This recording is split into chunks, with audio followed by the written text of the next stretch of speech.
I'm Jacqui Frost. I'm an assistant professor of sociology at Purdue University. So an atheist church is an organization that intentionally mimics a religious organization like a church or a mosque or a synagogue. It mimics some of the rituals and some of the practices in religious organizations, but does so for non-religious people, such as atheists or agnostics or other types of secular people.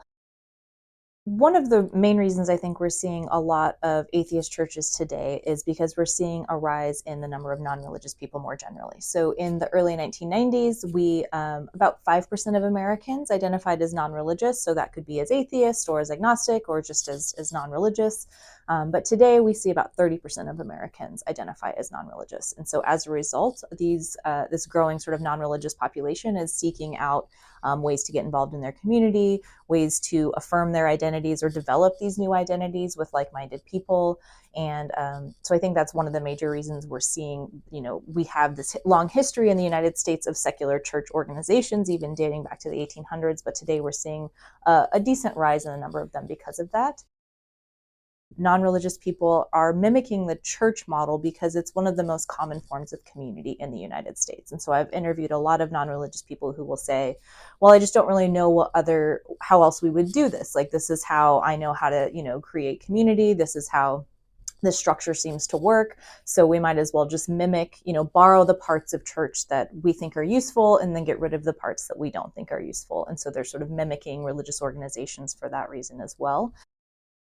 And I think another reason that they're gravitating towards the church model is as a way to reduce stigma. And so the non-religious, particularly atheists, are one of the least liked and least trusted religious minority groups in the United States. And so there's a lot of stigma that comes with being an atheist.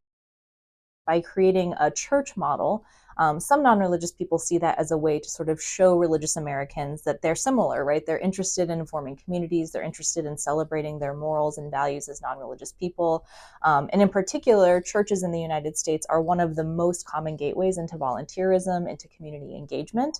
And so the non-religious are trying to mimic that structure for them as well. So they don't want to be volunteering through church organizations anymore, but they do want to set up these similar structures in order to be able to get involved in their community in their own ways as well. These atheist churches oftentimes try to create feelings of collective effervescence, so feeling connected to people around you. They're interested in celebrating their beliefs, their belief that there is no God or supernatural being, or their belief that there is no afterlife. So they want to sort of, affirm that with other people and ritualize that in some way. But they also, have a great sort of faith in science, in certain social politics and those kinds of things. So they're interested in finding these spaces, I think, to ritualize that and to celebrate that with a community. I think, regardless of whether you're religious or non-religious, humans have a need to make meaning. And in the United States, religious organizations have been sort of a primary means for doing that. And so I think these atheist churches are an example of there are plenty of secular ways of making meaning as well, and we can maybe expand our understanding of how that happens.